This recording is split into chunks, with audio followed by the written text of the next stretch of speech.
Capítulo 30. La número 1 de la graduación. Yo era la gorda, de una familia de flacos. Mis padres y mis hermanas estaban tan delgados que evitaban las fotos y las mujeres lloraban cuando iban de compras porque no encontraban ropa de su talla de lo delgadas que estaban. Durante los años de la Gran Depresión del 29, se consideraba que ser gordo era más sano. Cuando yo veo fotos mías de pequeña, me veo bastante normal, pero solía pensar en mí misma como una persona gorda.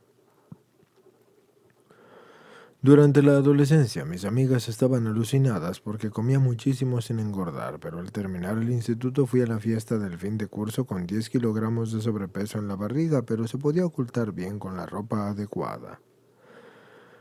Fue la época dorada de los conflictos entre el instituto y mi casa, y en casa era una simple esclava, siempre buscando la perfección que creía que podría alcanzar si me esforzaba más, pero siempre fracasaba. Mis padres seguían la vieja tradición francesa de intentar que nuestro comportamiento fuera equilibrado para evitar el peor de los pecados, la vanidad. Cada vez que teníamos buenas notas en el colegio nos recordaban los errores que cometíamos en casa y yo tenía la autoestima muy baja, aunque a veces tenía momentos de gran alegría y era la mejor de la clase. Me daban becas y era animadora y desempeñaba puestos de honor en el colegio. Mi familia consideraba que el que una mujer fuera a la universidad era una pérdida de tiempo, pero me dejaron ir con la condición de que yo me pagara los estudios y continuara con las labores domésticas, y me pagara la ropa y les diera una cantidad simbólica por el alojamiento. Y qué orgullo más malo por ser autosuficiente. El sentimiento de ser un mártir llegó al punto máximo de mi agrado. Aquellos años estuve muy ocupada y quería ser abogada, cosa que era bastante rara para ser la hija de un trabajador siderúrgico de la posguerra de la Segunda Guerra Mundial. Yo trabajaba en una tienda del pueblo famosa por la fuente de refrescos y solía referirme a mí misma como comida alcohólica, y me hacía hasta gracia.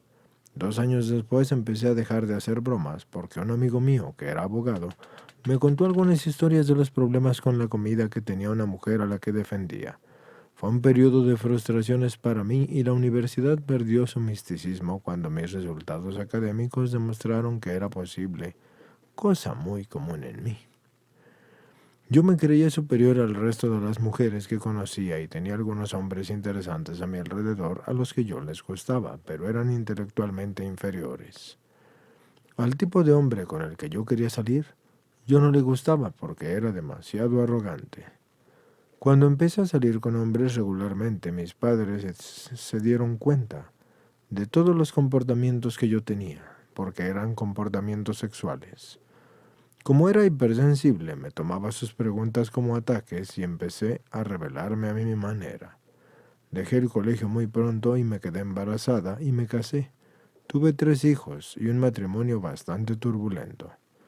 Me regocijaba en mi desgracia y les contaba a mis amigos y a mis vecinos todo lo que mi marido me hacía y lo que me pasaba por ser ama de casa. Solía decir que prefería que me odiaran a que me engañaran. Ahora me doy cuenta de que mis propias historias las contaba desde el autoengaño y todo se basaba en el pobre yo, y me encantaba ayudar a los demás, pero no dejaba que nadie me ayudara a mí porque yo no quería deberle nada a nadie.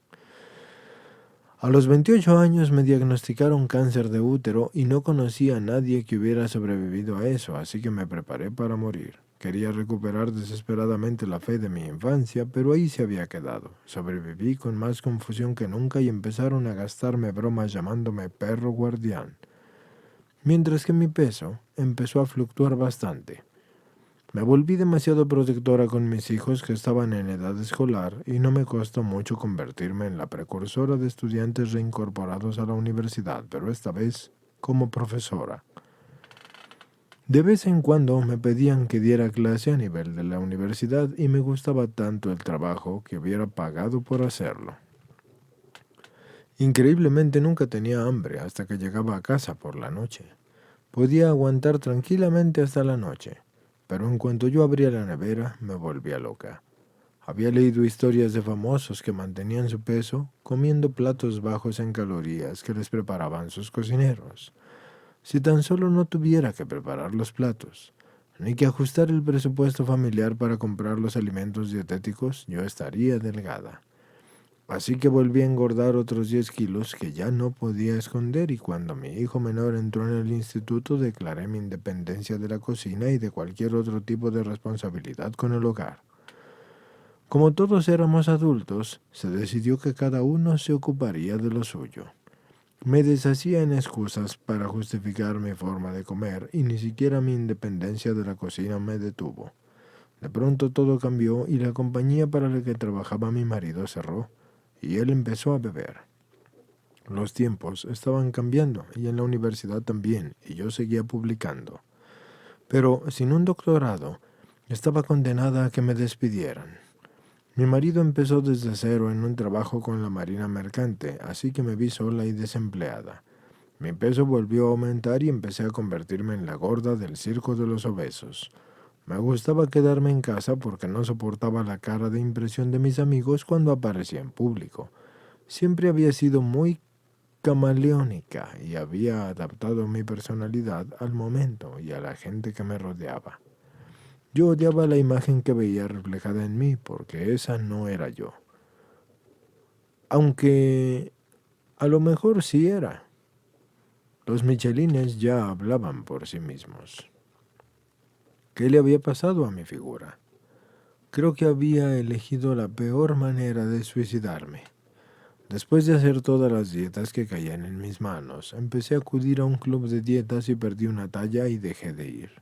Había oído hablar de Alcohólicos Anónimos y los envidiaba porque al menos ellos no tenían que comer ese primer bocado compulsivo mortal para sobrevivir.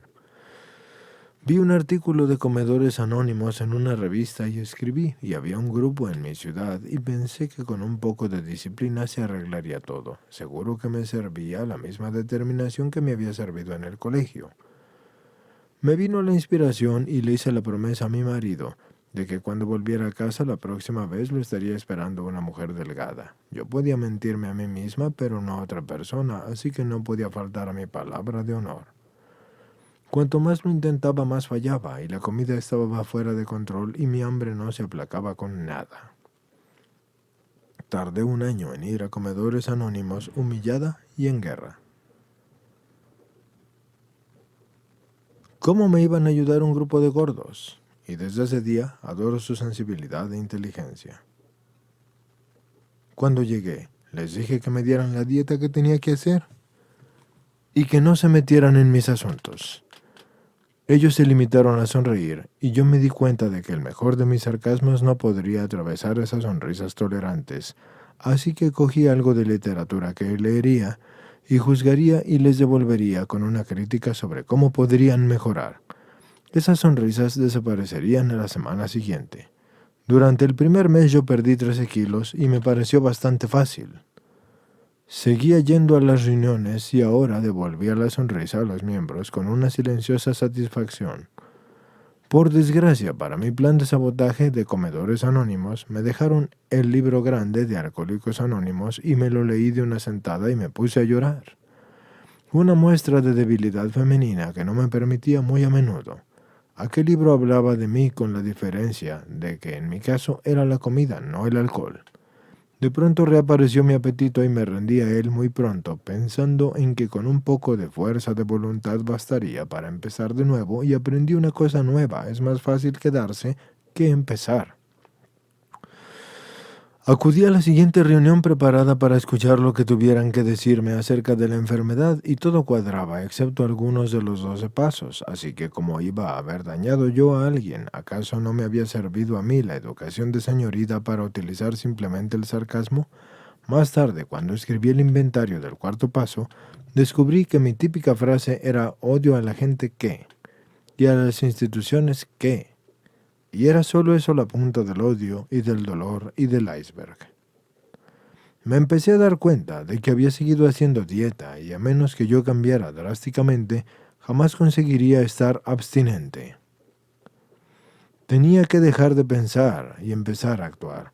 Por suerte pude acudir a la Convención Estatal de Comedores Anónimos, en la que un orador muy sabio compartió que nuestro programa es doble. Si no trabajamos los pasos, no estamos abstinentes. Y si no nos abstenemos no podemos trabajar bien los pasos. Fue como si algo hiciera clic en mi cabeza. Tenía miedo de ser manejable y débil, pero la impotencia me traía muchas cosas.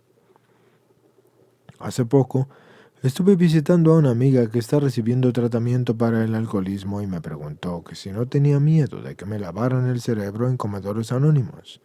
Estuve pensando un tiempo y llegué a la conclusión de que mi forma de vivir en el pasado me ha programado para pensar en negativo y que un poco de lavado de cerebro no me vendría mal para empezar a ser más positiva.